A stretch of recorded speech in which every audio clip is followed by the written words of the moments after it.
Bienvenidos al webinar Fundamentos del Compliance de la Universidad. Soy Javier Martín Cabana, director de la Fundación AZ, y es un placer daros la bienvenida en este segundo webinar que dedicamos a abordar la cuestión el compliance en la universidad y en concreto hoy la cuestión clave de qué condiciones debe cumplir un órgano de compliance para desempeñar con eficacia su función, ¿no? Bueno, el formato que vamos a seguir en este webinar, al igual que en otras ocasiones, este webinar coloquio, pues será el siguiente. En primer lugar, cada uno de los ponentes pues va a disponer de 20 minutos para su exposición y una vez finalizadas las intervenciones abriremos un turno de preguntas para los asistentes. ¿Sí? Os recordamos que las preguntas deben realizarse por escrito a través del chat que tenéis ahí a vuestra disposición en la pantalla de abajo del vídeo de este webinar, y luego serán seleccionadas por Ángel Luis, que está coordinando también junto con Esther este webinar para la selección posterior y su discusión. En primer lugar, voy a intervenir yo mismo para explicar los posibles modelos de gestión de compliance en la universidad pública, de acuerdo con la ley orgánica del sistema universitario. En mi opinión, pues daré mi opinión sobre cómo debería desarrollarse ese modelo o sistema de compliance de alguna manera, pues de acuerdo con el cumplimiento del espíritu de la ley, de la LOSU. A continuación intervendrá Paula García Arango, directora de Compliance y Gobierno Corporativo en el Grupo ACS, quien pues, nos va a explicar los elementos esenciales que debe tener cualquier sistema de gestión de compliance para ser eficaz, independientemente de la institución a la que se aplique, ya sea una empresa privada, ya sea organismo público, una universidad, una entidad no lucrativa. Nos va a hablar de cuáles son esos elementos esenciales para que ese sistema funcione. Yo creo que es un privilegio y una suerte contar con Paula en este webinar, o sea, no solo por su amplia experiencia en el área de compliance, sino también porque es responsable, y sí me interesa resaltar este tema, del área de gobierno corporativo en el grupo ACS. Y el hecho de que combine estas dos responsabilidades, es decir, en compliance y en gobierno corporativo, a mi modo de ver, aporta una perspectiva especialmente enriquecedora e interesante para integrar ambas dimensiones, que como vamos a ver a lo largo de esta exposición, están íntimamente conectadas, ¿sí? Íntimamente conectadas, y al final el hecho de que el área de compliance pues, o del modelo de compliance que se desarrolle sea o no eficaz va a depender en gran medida del compromiso del órgano de gobierno, como vamos a tener ocasión de comprobar hoy. Y por último, pues solo quiero agradecer y aprovechar también una vez más para agradecer a ASCOM, que es la Asociación Española de Compliance, por la colaboración en la organización de este webinar. Sin más, muchas gracias por acompañaros. Esperamos que este webinar pues, sea enriquecedor y comenzamos sin más dilaciones con la exposición, con mi exposición. Voy a compartiros una presentación en la que, eh, como digo, me voy a centrar, no sé si la veis o la estáis viendo ya. Sí, me decís que sí, vamos a centrar en los modelos de gestión de compliance en la universidad pública. Para los que seguís el informe de transparencia y buen gobierno que publica la Fundación desde hace 12 años, sabéis que el año pasado pues, incluimos el área de compliance por primera vez y examinamos cómo cumplían las universidades públicas y privadas esos tres indicadores, de momento solo tres indicadores referidos a esta área, que se referían a la publicación del código ético, a información sobre la unidad o responsable de compliance y a la información sobre el canal ético. Ahí, como veis, yo creo que eso es importante en lo que hace referencia al punto 5.2, que se refiere a la unidad o responsable de compliance. El balance el año pasado era que ninguna universidad pública cumplía totalmente este indicador, o sea, daba información clara y precisa sobre el órgano de compliance y con la exigencia de que dependiese del Consejo Social, o sea, dependiese jerárquicamente del Consejo Social, si daban información sobre determinados órganos, los que cumplen parcialmente y tienen ese 80% de cumplimiento parcial, se refiere a alguna información sobre determinados órganos internos que de alguna manera cumplían algunas de las funciones atribuidas a lo que puede ser una unidad o sistema de compliance. No así en el caso de las universidades privadas, en el que sí había un porcentaje, en concreto de 6 universidades, que cumplían totalmente con este indicador. Es decir, existía en estas universidades, existe, probablemente en otras también, pero por lo menos estas daban información de que existía un órgano de compliance con sus funciones, con sus competencias, con autonomía y dependiente, en este caso, del órgano de gobierno en las universidades privadas, que era el patronato, en su caso, o el consejo de administración. Uno de los problemas que nos enfrentamos a la hora de abordar el modelo o sistema de compliance en las universidades públicas es la estructura de gobernanza compleja que tienen. Así como en una universidad privada, si el titular es una sociedad mercantil o una fundación, la estructura de gobierno es sencilla, existe una junta de accionistas o un consejo de administración, que es el órgano de gobierno, y luego pues existe el CEO o el comité de dirección, el CEO, y en la fundación pues tenemos un patronato con un consejo un patronato también que tiene su consejo de dirección o la junta de gobierno. En las universidades públicas nos encontramos con una estructura de gobierno en la que existe un órgano colegiado, que es el Consejo de Gobierno, integrado por miembros de la comunidad universitaria y presidida por el rector, que es el órgano de gobierno, pero luego hay otros órganos que quizá no se les puede atribuir el término de gobierno, pero que tienen capacidades decisorias y de control, de supervisión, como puede ser el Consejo Social y el Consejo y el Claustro, que tienen funciones decisorias, de control y asesoras, ¿no? Y eso complica un poquito más la atribución de esa función de compliance cuando hay que distribuirla de alguna manera entre esta estructura compleja de gobernanza, ¿no? Simplemente revisar que cuando hablamos de modelo o sistema de compliance estamos hablando de un sistema que reúne una serie de elementos que hemos resumido aquí, como que exista una oficina de compliance, que exista un comité de compliance, sistemas de información, canales éticos, sistemas de información, códigos de conducta y políticas, formación y sensibilización. No me voy a detener en este tema porque probablemente Paula también lo abordará con mucho más detalle, pero que un sistema modelo de compliance tiene unos elementos esenciales, si queremos hablar realmente de un sistema modelo de compliance, si no estaríamos hablando de otra cosa. Lo que sí parece claro es que la competencia sobre el sistema de compliance se la ha atribuido, la LOCSU la atribuye en el artículo 47.2.L a los consejos sociales. Ahí es muy clara digamos, el artículo a este respecto, pues que como todos saben, pues establece que deben velar por el cumplimiento de los principios éticos y de integridad académica, así como las directrices antifraude, en la atribución de competencias en el área de compliance a los consejos sociales es muy clara e indiscutible. El problema efectivamente es que la ley, la LOSU, no determina, porque no es su función, cómo debe luego estructurarse ese modelo o sistema de compliance, que en gran parte, pues, en el propio artículo 47, en el punto 3, pues establece que cada comunidad autónoma, de alguna manera, va a regular la composición y el funcionamiento del funcionamiento, es decir, que corresponde a cada comunidad autónoma definir el modelo de compliance. Ya veremos que hay muy pocas, que no hay pocas, es la única comunidad autónoma que ha regulado y aprobado una ley del funcionamiento de los consejos sociales, ha sido la ley de la Comunidad Valenciana, que la aprobó el 30 de diciembre pasado y entró en vigor a mediados de este mes, y establece efectivamente que al Consejo Social le corresponde velar por el cumplimiento de los principios éticos, ahí es subrayado en colaboración con los organismos y planes de los que y para ello será informado del proceso de elaboración de la normativa específica de la universidad sobre la materia.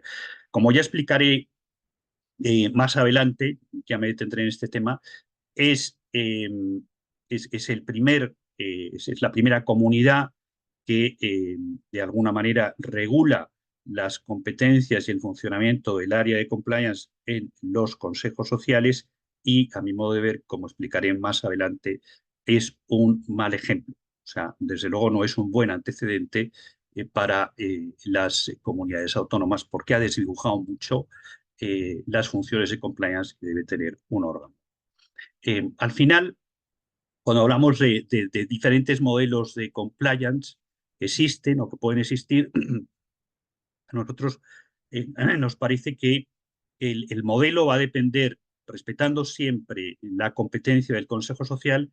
Hemos identificado como dos posibles modelos. Un modelo en el que lo que se pretende es reforzar la independencia y la autonomía del área de compliance y, por tanto, ese área depende en exclusiva del Consejo Social. Y luego un segundo modelo en el que lo que se prima o se quiere primar, no es que lo otro se desconozca, es sobre todo la eficacia, y en donde lo que hay es una dependencia del área de compliance, del responsable de compliance, de la unidad de compliance, hay una dependencia jerárquica del Consejo Social y administrativa del rectorado o de algunos o del Consejo de Gobierno de la universidad. Todas estas, no hay ningún modelo ni peor ni mejor, todos tienen sus ventajas y sus inconvenientes, ¿no? En el caso de esa, digamos, modelo mixto, que hay un reparto, de algún reparto o se comparten esas funciones en el que la dependencia jerárquica del Consejo Social es clara, pero también hay una colaboración con los organismos internos de la universidad. Hay claras ventajas. La colaboración es más efectiva, o sea, facilita lógicamente la interacción, como decimos aquí, entre los diferentes departamentos y servicios. Es en principio pues más eficiente porque tienes la posibilidad de contar con mayores recursos de apoyo logístico por parte de la estructura interna de la universidad. Y luego, por otra parte, tampoco se pone en riesgo la autonomía porque al final la supervisión externa corresponde al Consejo Social. O sea que en ese sentido, las desventajas que tiene es, lógicamente, que aunque eso sea así, al compartir esas funciones o al compartir puede haber un posible conflicto de intereses, percepción de falta de independencia cuando hay algún tema que afecte a la universidad, en la medida en que los organismos internos de la universidad están implicados o gestionan parte de esa área de compliance, pues es más complicado, pueden surgir esos conflictos de intereses y esa percepción de falta de independencia y puede también el riesgo de interferir en la autonomía del propio órgano si depende para su funcionamiento de los órganos internos de la universidad, ¿no? Pues puede haber presiones que pueden afectar a su independencia.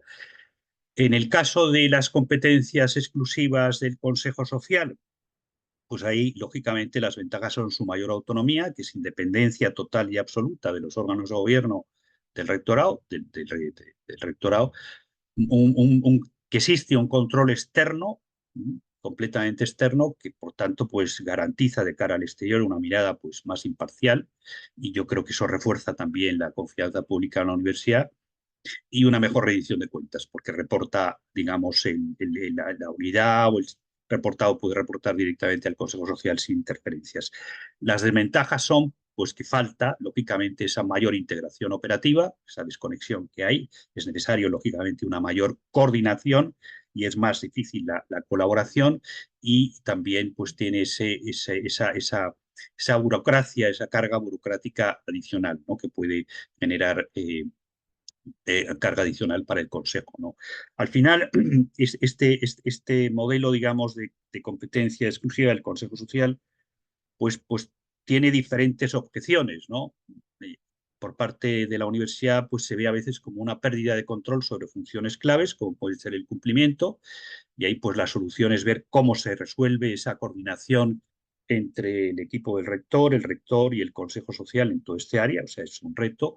La falta de coordinación entre órganos también se pueden resolver a través de protocolos claros para evitar pues esa duplicación de esfuerzos, esa supervisión externa que a veces desde la universidad pues se puede percibir como una actividad intrusiva y sin embargo pues ahí lo que hay que enfatizar y reforzar es que esa supervisión precisamente externa, lo que refuerza es la transparencia y dota de mayor confianza a lo que esa área o unidad o sistema de compliance realice, ¿no? Y luego el temor a la carga administrativa adicional, que también todos estos temas se pueden resolver con una optimización de recursos a largo plazo, ¿no?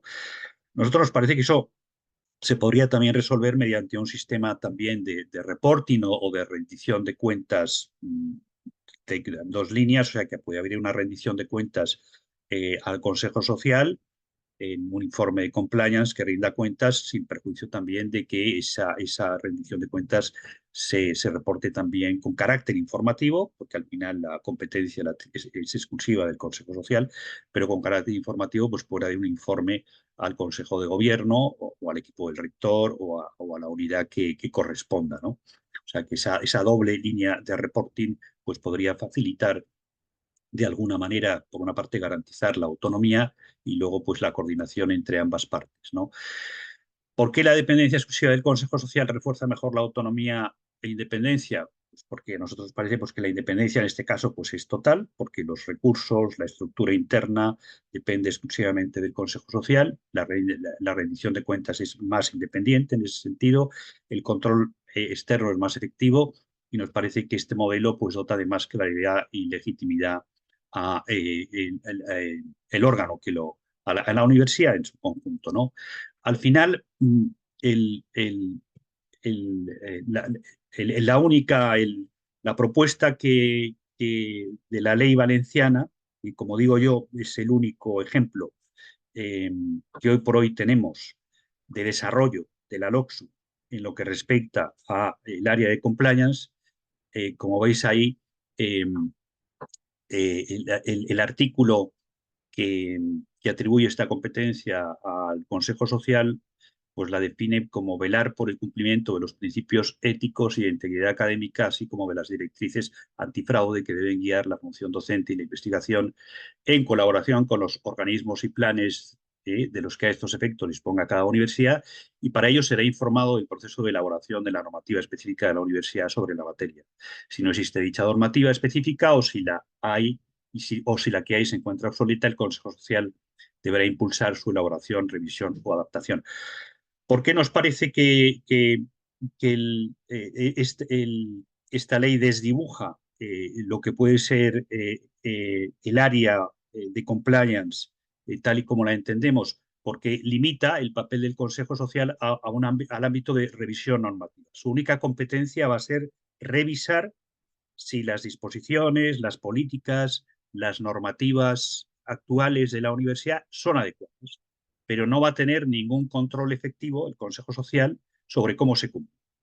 Simplemente examinará si las políticas, las disposiciones, las normativas hay que actualizarlas y por qué, pero toda la parte, que es la parte yo creo que más interesante, que es de velar por el cumplimiento efectivo de que esas normas y disposiciones se están cumpliendo, pues no lo va a tener. No lo va a tener en principio de acuerdo con esta lectura. Es decir, si hablamos de esas competencias, facultades que incluye un sistema de compliance, como es la elaboración de normas internas, la supervisión del cumplimiento de las normas legales y éticas, la investigación de posibles incumplimientos y la propuesta de sanción o corrección de conductas inapropiadas, a nosotros nos parece que la ley de la Comunidad Valenciana solo ha atribuido al Consejo Social esta función, dejando las otras funciones que para nosotros son más críticas y más igual de importantes,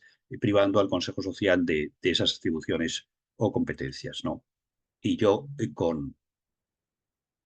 y terminaría aquí mi intervención y si quieres, pues Paula, tienes tú la palabra cuando quieras y al final, cuando terminemos, pues haremos paso al turno de preguntas. Pues muchísimas gracias, Javier, y muchísimas gracias, Fundación AZ, de la pequeña presentación que ha hecho Javier, que ha destacado el puesto que yo tengo en la actualidad en mi compañía.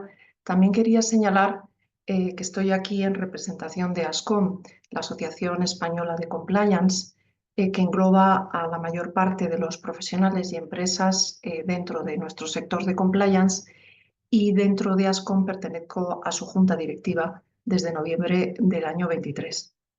Creo que Javier ha hecho una exposición clarísima y además bastante valiente de lo que los técnicos en compliance denominamos la arquitectura de un modelo de gestión de compliance, los distintos modelos de arquitectura de un modelo de gestión, o lo que también podemos denominar hoy en día la gobernanza del compliance. Yo quería, como complemento a lo que Javier nos ha expuesto, llevaros un poco a un terreno más básico, aunque pueda parecerlo en extremo, que es la idea de qué es compliance y para qué sirve, los que nos estéis escuchando desde las universidades, para qué sirve compliance en una universidad y muy especialmente en una universidad pública, ya que Javier lo ha explicado impecablemente, esa diferencia que tenemos de estructura, entidad y forma de gobierno en una universidad pública y en una universidad privada, que creo que son nucleares a la hora de analizar lo que hoy vamos a hablar aquí. En definitiva, compliance, simplificando muchísimo, no deja de ser un modelo de control del riesgo. ¿Pero de qué riesgo? De aquellos riesgos que desde 2018 en España venimos denominando riesgos de naturaleza no financiera y que en la actualidad, con la nueva normativa de la Unión Europea, han pasado a denominarse riesgos en sostenibilidad. ¿Esto qué significa? Las entidades, y no hago aquí ninguna distinción entre entidades mercantiles o entidades de derecho público, las entidades tienen que tener mecanismos de control de gestión y específicamente mecanismos de control del riesgo. Esto significa que les permitan identificar aquellos riesgos a los que están expuestas y que por lo tanto se haga un análisis dentro de la organización de la entidad para determinar cuáles son los controles existentes dentro de sus mecanismos de gestión para la minimización de esos riesgos. Un modelo eficaz de compliance en las distintas disciplinas de compliance en las que se implante, que ahora veremos, lo que tiene que tender es a la identificación de ese riesgo, a la medición de esos riesgos a través de fórmulas parametrizadas y a la identificación de controles que estén específicamente adscritos a esos riesgos y que tengan por objeto su disminución. Esto es en lo que al final se traduce un modelo eficaz de gestión de compliance. El tema que nos exponía anteriormente Javier giraba en torno a dónde debe de ubicarse la función de compliance en una organización y específicamente lo que hoy nos ocupa, en el modelo de gobierno de una universidad y específicamente en las universidades públicas.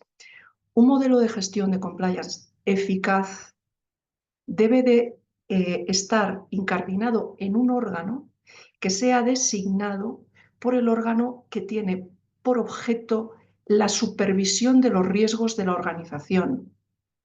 Es decir, si con arreglo a la ley orgánica estas competencias en materia de compliance son atribuidas a los consejos sociales deben de designar a este órgano que detentará la función de compliance, pero como Javier nos explicaba antes, este órgano no se limitará a tener un reporte único hacia arriba, es decir, hacia en este caso el Consejo Social, sino que también tendrá que tener una segunda línea de reporte hacia el órgano de gobierno de la universidad, esto es, el rectorado. De tal manera que en un modelo eficaz de compliance con arreglo a los estándares que son hoy de aplicación a nivel mundial, muy principalmente las normas ISO del Comité Internacional de Normalización ISO, y me refiero muy específicamente a la norma ISO 37301, que nos define las características de los modelos de gestión de compliance con carácter general, no centrados en disciplinas o ámbitos concretos de compliance. Tenemos que tener esta doble línea de reporte. Y por lo tanto, completando un poco lo que Javier nos exponía anteriormente respecto a la arquitectura del modelo y cómo debe de ser la gobernanza del compliance en la universidad, el Consejo Social debe de designar a los miembros que compongan al órgano de compliance, al cual podemos, por ejemplo, denominar Comité de Compliance, y este órgano, desempeñando sus funciones a las que ahora me referiré, debe de reportar de manera periódica, como mínimo trimestral, hacia el propio Consejo Social y también hacia el rectorado. Tiene que existir esa doble línea de reporte. ¿De acuerdo?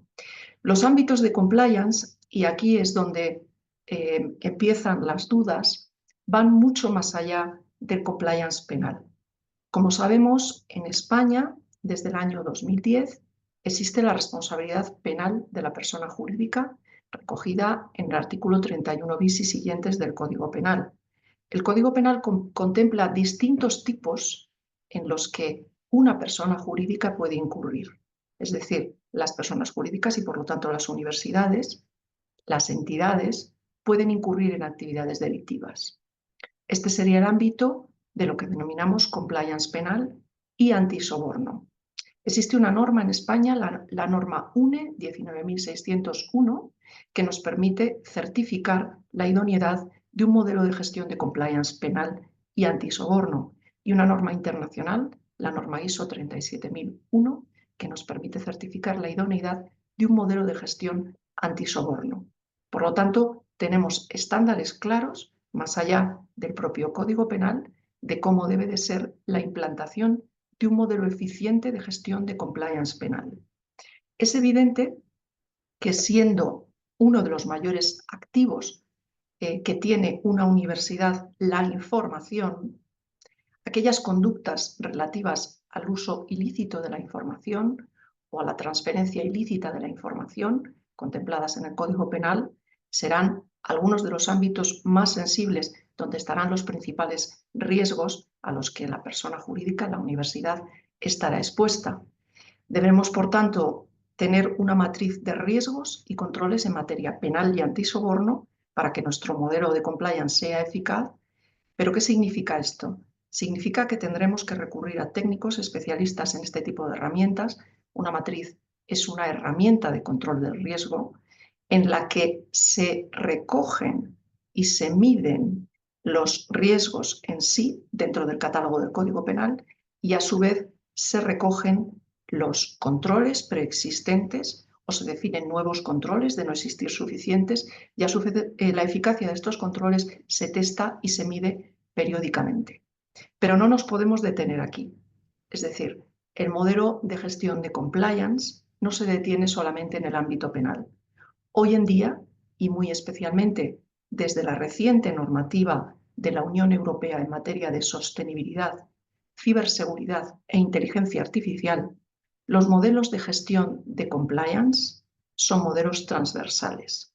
Es decir, un órgano de gestión de compliance, como este órgano al que nos venimos refiriendo, que podemos denominar comité de compliance, que sería idealmente constituido por el Consejo Social, no debe delimitarse a conocer únicamente de la disciplina de compliance penal y antisoborno, dado que la persona jurídica está expuesta a más riesgos, riesgos que deben de ser identificados y minimizados con controles específicos. Me refería anteriormente a la información como activo de naturaleza esencial en el entorno universitario. Es evidente que la directiva NIS2 en materia de ciberseguridad, cuyo plazo de transposición venció el pasado 17 de octubre y que, por lo tanto, con arreglo a la doctrina de la jurisprudencia del Tribunal de Justicia de la Unión Europea, ya sus principios se pueden aplicar directamente. Esta directiva NIS2, unida al Código de Buen Gobierno de la Ciberseguridad, aprobado en 2023 por la Comisión Nacional del Mercado de Valores, no son de directa aplicación y, por lo tanto, una entidad, me da igual que esté dentro del ámbito privado o del ámbito público, que en la actualidad no tenga un modelo de gestión eficaz de la ciberseguridad y, por lo tanto, una matriz eficaz de controles en materia de ciberseguridad, tendrá un modelo de compliance débil. Este ámbito de la ciberseguridad es esencial en los modelos de gestión de compliance transversal junto con el muy reciente de la inteligencia artificial. Como sabemos, el reglamento de inteligencia artificial, que está vigente desde el mes de agosto pasado, ha entrado en vigor ahora en el mes de febrero en algunos de sus mandatos, específicamente en lo relativo al diseño de un modelo de gobernanza coordinada entre las distintas áreas afectadas de la organización, la elaboración de políticas y procedimientos específicos y la implementación de un plan de auditoría adaptado a la inteligencia artificial, además de haber entrado ya en vigor todas las normas relativas a prohibiciones en materia de herramientas de inteligencia artificial. Ni que decir tiene que esta es una materia sustancial en el ámbito universitario vinculada a la materia de ciberseguridad. Ambas materias están directamente relacionadas o incluidas en ese gran paraguas de la sostenibilidad. Nos referimos a sostenibilidad hoy en día dentro del ámbito de las dos directivas de la Unión Europea en materia de sostenibilidad. La CSRD, la Directiva Europea en materia de información, obligaciones de información para las entidades en materia de sostenibilidad, y la Directiva Europea CS3D relativa a las obligaciones de debida diligencia en materia de sostenibilidad, tanto en derechos humanos como en medio ambiente.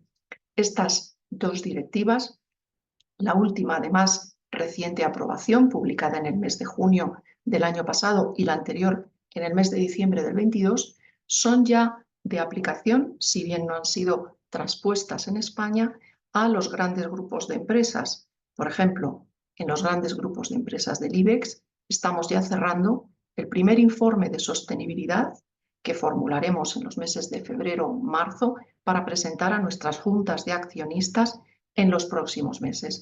¿Qué es este informe de sostenibilidad?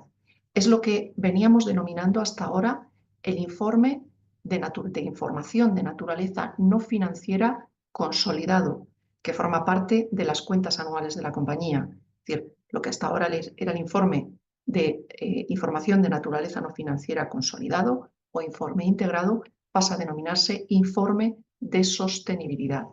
La sostenibilidad, por lo tanto, engloba tanto la obligación de información que a través de sus cuentas anuales las compañías tienen de cara a los mercados respecto a todas estas materias de sostenibilidad, repito, debida diligencia en derechos humanos, debida diligencia en medio ambiente, lucha contra el cambio climático, inteligencia artificial, ciberseguridad y también gobernanza de la sostenibilidad, junto con la información de debida diligencia en materia de sostenibilidad, regulada en la segunda directiva, la CS3D, que impone obligaciones específicas a las compañías, tanto para la defensa de los derechos humanos como del medio ambiente, que no solo se extienden a la actividad directa de la compañía, sino a la actividad de su cadena de actividades. La CSRD, la Directiva de Información en materia de sostenibilidad, exige que reportemos, cosa que los grandes grupos de empresas ya estamos obligados a hacer en este momento, que reportemos sobre las medidas en materia de diligencia debida que la compañía tiene previstas. Es decir, que si bien la directiva CS3D de debida diligencia no está traspuesta al ordenamiento jurídico español, ya es indirectamente de aplicación a través de estas obligaciones de información que establece la CSRD también a través de su reglamento delegado NEIS aprobado en el mes de enero del año pasado. En definitiva, que cuando hablamos de compliance estamos hablando de un conjunto de disciplinas que afectan a materias que suponen un riesgo de naturaleza no financiera, también denominado ahora de sostenibilidad, a los que la entidad está expuesta. Y por lo tanto hablamos de la implantación de sistemas de gestión de esos riesgos específicos, llámesele penal y antisoborno, ciberseguridad, inteligencia artificial, privacidad, protección de datos, debida diligencia en derechos humanos, debida diligencia en medio ambiente, detección y medición de estos riesgos y análisis de los mecanismos de control, de los controles que puedan existir en la organización para la mitigación de estos riesgos y la realización de planes, de diseños de planes de implantación de nuevos controles de no existir. ¿Todo esto qué significa? Que si bien entiendo la óptica de la universidad pública, es decir, no conocemos casos en los que una universidad haya sido condenada por un tribunal por la comisión de un delito. Sin embargo, esto no significa que no pueda ocurrir. La nueva normativa europea está creando autoridades nacionales y supranacionales para la supervisión y sanción del incumplimiento de las obligaciones que impone la Directiva de Debida Diligencia CS3D en todos estos ámbitos, tanto en la debida diligencia de derechos humanos como medio ambiente, igualmente en los ámbitos de ciberseguridad, inteligencia artificial y privacidad. Esto significa que no solamente vamos a estar sujetos a un regulador o a la jurisdicción de los tribunales. Os pongo el caso de, por ejemplo, en el caso de mi compañía, yo estoy en un grupo cotizado en el IBEX 35, estamos sujetos, lógicamente, a la jurisdicción de los tribunales y también a la supervisión de la Comisión Nacional del Mercado de Valores o de la Comisión Nacional de Mercados y de Competencias. Bien, aparecen ahora un conjunto de reguladores nuevos a raíz de la entrada en vigor y la posterior transposición de la Directiva de Debida Diligencia de la CS3D, que serán supervisores de todas las entidades. Pero lo más importante, me diréis, bueno, ¿por qué esta normativa aplica a las universidades y muy en concreto a las universidades públicas? En todo caso, le es de aplicación ya, independientemente de la ley orgánica que establece la constitución de los consejos sociales, le es ya en tanto en cuanto las universidades puedan formar parte de la cadena de actividades de cualquier empresa o grupos de empresas. ¿Esto qué significa? Las obligaciones que la Directiva de Debida Diligencia en materia de sostenibilidad, la CS3D, impone a las compañías a ellas sujetas, van más allá de la compañía misma y se extienden a sus socios comerciales. Entendamos, por ejemplo, que una universidad pública puede firmar un convenio con una empresa privada para cualquier tipo de colaboración o prestación. Todas las compañías que tengamos algún tipo de relación jurídica con una universidad pública o privada, bien lo hagamos directamente a través de las sociedades que conforman el grupo de empresas o a través de las fundaciones que tengamos vinculadas al grupo de empresas, lo cual es muy normal dentro de los grandes grupos, tenemos lo que se llaman políticas de patrocinio y mecenazgo. El primer requisito de debida diligencia hacia nuestros socios comerciales es la verificación de que nuestros socios comerciales, aquí me estoy refiriendo potencialmente a una universidad, tienen los mismos estándares de compliance que nosotros. Esto significa que necesitamos hacer un análisis previo de las entidades con las que vamos a establecer una relación jurídica, bien para la prestación de un servicio o para la realización de cualquier otra actividad en un entorno mercantil. Y por lo tanto no nos podemos vincular con entidades que no tienen modelos de gestión de compliance eficientes y certificados semejantes a los nuestros. Por lo tanto, esto que estamos explicando va mucho más allá del papel. Es decir, las universidades, una vez resuelto el problema de la arquitectura, de la gobernanza, del modelo al que se refería Javier y constituidos los órganos de compliance, deben de dotar a estos de todas las competencias necesarias, que son, obviamente, la competencia de autorregulación, las propias políticas que la universidad vaya a aprobar en las distintas disciplinas de compliance deben de ser elaboradas por este órgano de compliance y elevadas para su aprobación al Consejo Social y a su vez comunicadas y transmitidas al rectorado. Estas políticas deben luego desarrollarse por el órgano de compliance a nivel procedimental. Ahí tenemos la capacidad normativa. Tenemos, por supuesto, la capacidad de análisis y monitorización de los riesgos, determinación de los riesgos, determinación de los controles, monitorización de la eficacia de los controles, análisis que deben de hacerse de forma periódica dentro de un mismo ejercicio y cada vez que surjan circunstancias específicas que lo hagan necesario. Por ejemplo, una modificación de carácter normativo o un impacto, la apertura de un procedimiento de investigación contra la universidad. Y, por supuesto, además del diseño, la implantación y la monitorización del modelo, evidentemente la existencia y la operación de un canal de denuncias que esté basado en el principio de la protección al denunciante. En todo el entorno académico, evidentemente sabemos cuáles son las prácticas ilícitas más sensibles a las que podemos estar expuestos y es fundamental la existencia de un canal de denuncias cuya independencia esté probada. Y en este sentido no me estoy refiriendo solamente a herramientas de software muy elaboradas y a plataformas que existen en la actualidad y que permiten preservar la anonimidad del denunciante, a través de múltiples mecanismos de eliminación de metadatos, distorsión de la voz, etcétera, sino que además las personas que en última instancia sean las gestoras de ese canal ético deben de ser personas intachables, de reputación intachable y conocidas dentro de la universidad, en las que el alumnado, el claustro y el resto de la organización pueda confiar, porque al final de lo que se trata es de tener la seguridad de que las denuncias no van a entrar en un camino sin salida. En definitiva, simplemente no quiero extenderme mucho más.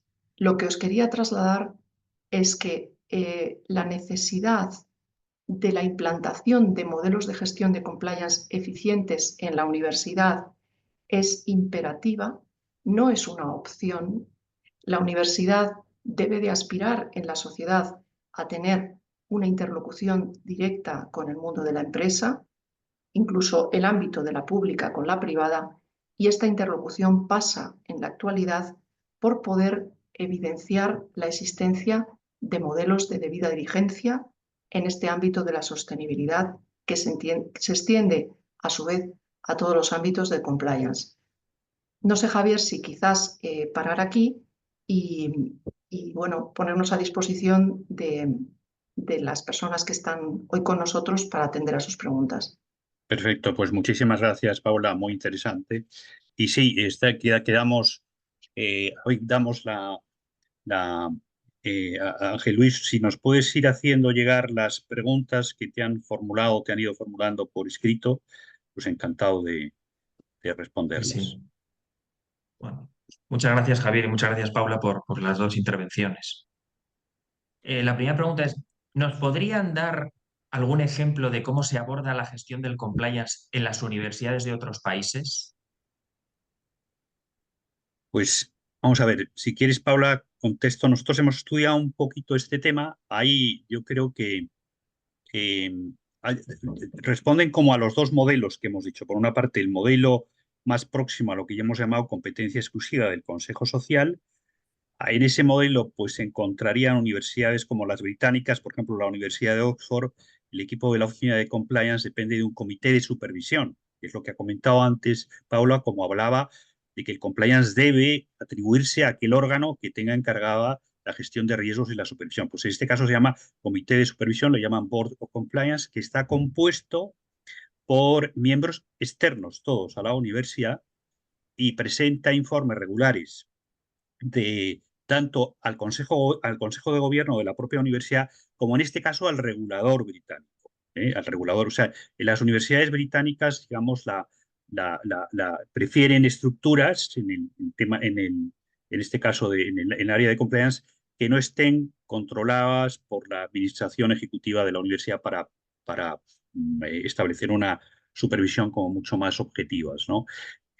Las universidades alemanas, por ejemplo, la de Heidelberg, tiene también una oficina de compliance que se encuentra también bajo la supervisión de lo que ellos llaman o denominan el Consejo de Supervisión, que a todos los efectos es lo mismo que el Consejo Social, ¿no? Funciona de manera similar al Consejo Social y este Consejo de Supervisión tiene también autoridad para aprobar las políticas de cumplimiento, realizar auditorías por su cuenta.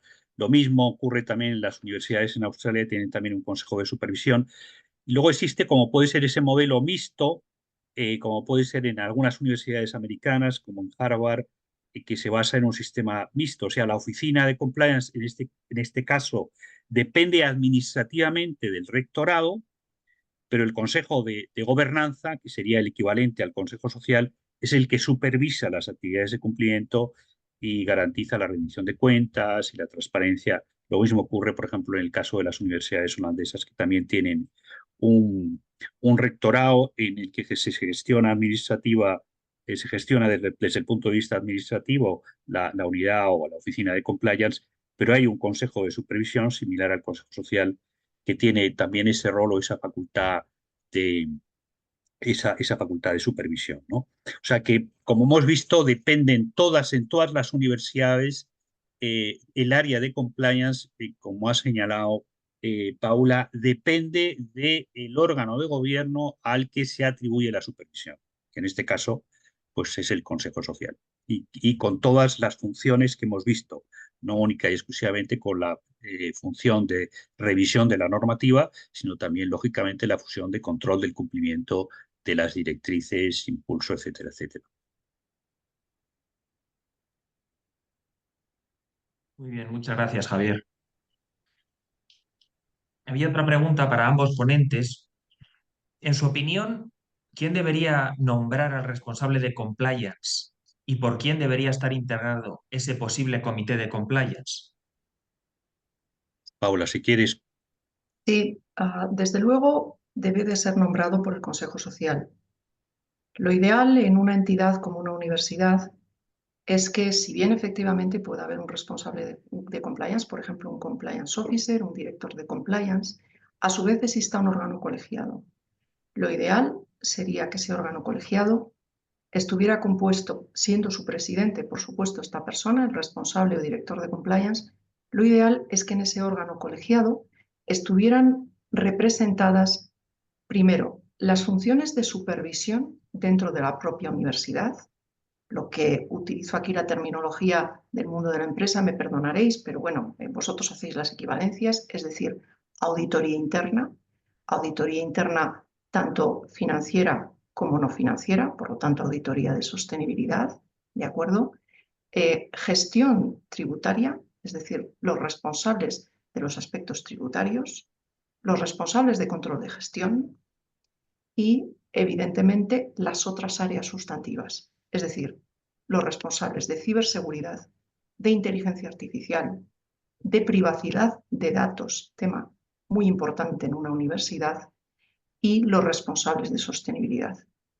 Este órgano colegiado, insisto, presidido por el Compliance Officer, estaría compuesto por todos los elementos que podrían implantar y monitorizar adecuadamente un sistema de gestión de compliance, y deberían de ser todos ellos designados por el Consejo Social.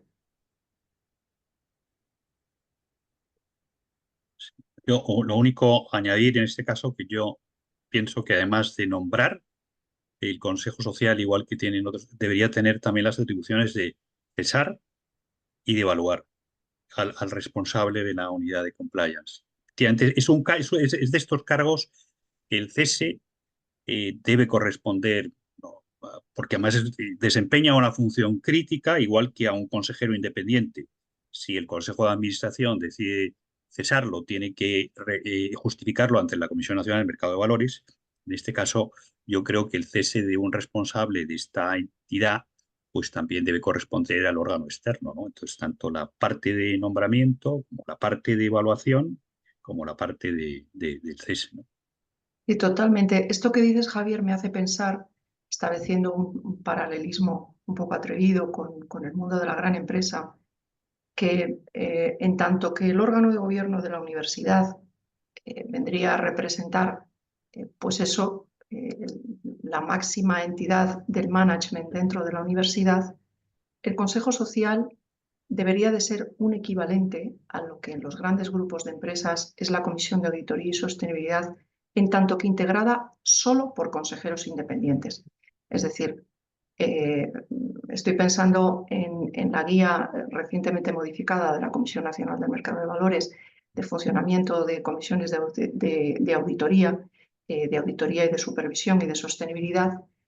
El Consejo Social debería de garantizar en su propia composición el estar integrado por un conjunto de personas independientes que velaran no solamente por el compliance en la universidad, sino por todos aquellos aspectos de supervisión que se precisara estuvieran alineados con cumplimiento. Y por lo tanto, las personas designadas dentro del órgano de compliance tendrían que ser un reflejo de esto. Profesionales completamente independientes y cuyo mandato estuviera sujeto a una rendición de cuentas al Consejo Social. Y además digo que tiene, y permítame que coquear en este caso, confirme lo que dices, porque además que tiene todo el sentido, porque además el Consejo Social tiene además atribuidas las competencias sobre el control financiero. Ya las tiene atribuidas, además del tema de compliance, aprobación del presupuesto, aunque en esto también hay mucha margen de maniobra en las competencias en las distintas comunidades autónomas, pero el funcionamiento de los consejos de supervisión en las universidades extranjeras funcionan en el fondo como una comisión de auditoría y control y cumplimiento. O sea, al final es atribuir a ese consejo externo esas funciones que tienen, que son las que tienen en el resto de las universidades extranjeras, sí. Muy bien, muchas gracias. Pregunta Manuel Pérez Fabra. Dice, se recoge la existencia, se refiere yo creo a uno de los indicadores, de un canal ético en el que, entre otras cosas, se puedan presentar denuncias. Dice, existen ya canales de denuncias en las universidades creados como consecuencia de la Ley 2/2023 del 20 de febrero, reguladora de la protección de las personas que informen sobre infracciones normativas y de lucha contra la corrección. Y yo soy el responsable de mi universidad. ¿No es una duplicidad innecesaria y que incluso puede dar lugar a distorsiones en el sistema?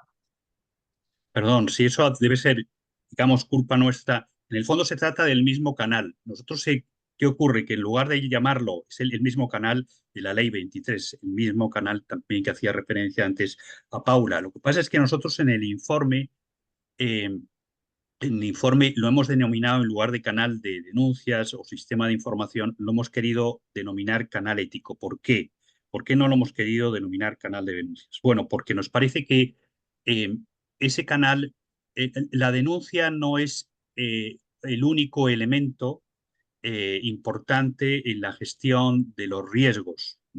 Hay básicamente lo que hemos visto al revisar muchas de la información de la empresa sobre los canales de denuncia, porque al final esos canales de denuncia, sistemas de información o canales éticos, como se les quiera denominar, reciben denuncias y a veces consultas. O sea, a veces, por eso les hemos llamado a veces canales éticos, pero teniendo en cuenta que el canal ético, su función tanto es canalizar las denuncias o posibles infracciones y también las consultas. Porque hay muchos temas a veces grises que el personal de la universidad no sabe. Y es muy interesante que la institución, sea una universidad, sea una empresa, tenga esa capacidad de de tener un canal a través del cual pues, los diferentes grupos de interés, su personal, puedan plantearle dudas que a veces no son fáciles de resolver, pero que sí, de alguna manera, digamos, dan información importante para que la institución en concreto pueda tomar medidas, por ejemplo, desde el punto de vista de formación, de sensibilización en temas que son poco claros. Pero se refiere al mismo canal, o sea, se refiere, lógicamente, estamos hablando del mismo canal. No hay una duplicidad, es el mismo. Bien, señala Manuel por el chat, dice que la propia ley excluye que por el canal entren consultas u otras cuestiones. Sí. Entonces, nosotros lo que en este caso aconsejamos es que, aparte de las denuncias e infracciones, exista otro sistema de información en el que puedan canalizarse esas consultas. Muy bien. Y lo ideal es que, desde el punto de vista de la gestión, yo no sé cómo lo hacen las empresas, a lo mejor, Paula, tienes tú más Sí, experiencia en este tema. No sé cómo aquí se... sí, desde luego, lo esencial, insisto, es que sin perjuicio de que tengas un vehículo muy estructurado y con una plataforma tecnológica para denuncias, otro vehículo para consultas, pero lo esencial, lo muy importante es que la organización conozca a las personas que son las gestoras del canal, sea canal ético, sea canal de denuncias. Es muy importante que estas personas sean conocidas para la organización, porque cuantos más años voy avanzando en esto, lo normal en las empresas es que los responsables de la función de compliance sean a su vez también los gestores de estos canales.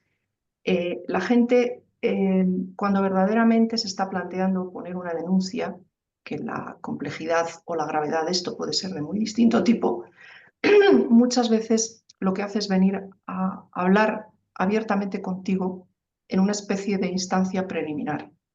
Esto solamente se hace cuando se confía en la preparación, la discreción y la imparcialidad de las personas que gestionan el canal.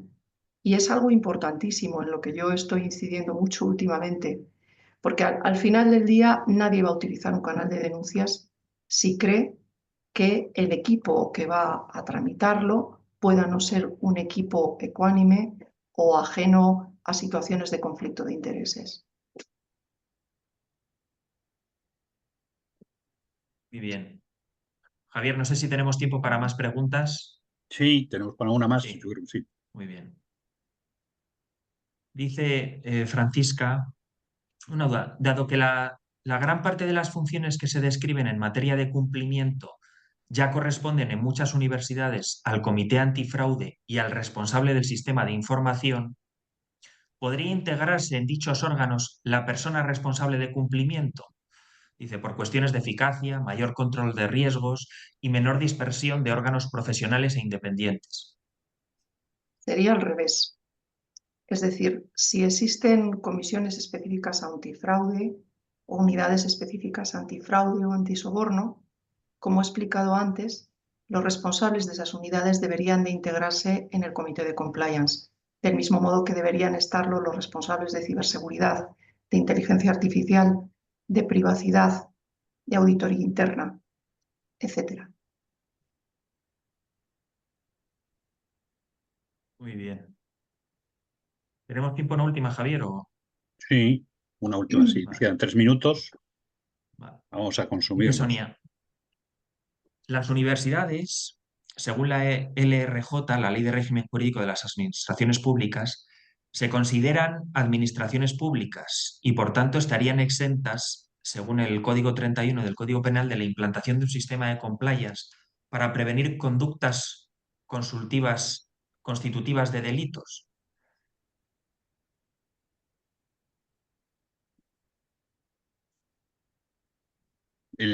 Entiendo que lo que pregunta es si la universidad como administración pública está exenta de la Eso responsabilidad es. penal. Yo entiendo que sí, sí.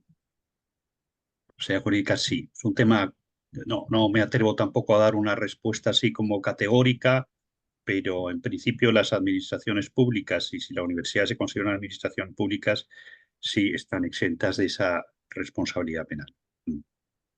Lo cual no quiere decir que estén exentas de otro tipo de responsabilidades. Y como he explicado anteriormente, para poder entablar una relación jurídica con entidades privadas y con el mundo de la empresa, hoy en día van a tener que poder evidenciar que están sujetas a determinados estándares, porque si no, no pasarán los filtros que se les exige ahora a las empresas privadas de debida diligencia con relación a su cadena de actividades. Este es un punto esencial del que quizás todavía no se es consciente, pero esencial y se verá en los próximos años. Muy bien. Pues si ahora terminamos por cumplir el horario de la hora que nos habíamos marcado, pues nada, muchísimas gracias. La presentación habéis preguntado, la compartiremos. Como tenemos vuestros correos, os la haremos llegar. Y de nuevo, muchísimas gracias a Paula por tu brillante exposición que yo creo que ha clarificado y nos ha abierto a todos muchas luces sobre este reto al que se enfrentan las universidades, tanto públicas como privadas. Y nada, seguimos a vuestra disposición para lo que queráis, lo que os interese. Nuestra idea es, con esta colaboración también que venimos teniendo desde este año con ASCON, con la Asociación Española de Compliance, es ir abordando esta temática que es compleja y que es difícil y que también a veces pues encontramos que hay cierta resistencia en implantarlas, lo que supone de someterse a la supervisión muchas veces de un órgano externo, pero nuestra idea también es ir organizando a lo largo de estos meses, de estos años, distintas actividades que nos ayuden a todos a profundizar sobre este tema. Muchísimas gracias a todos y nos vemos en el próximo webinar.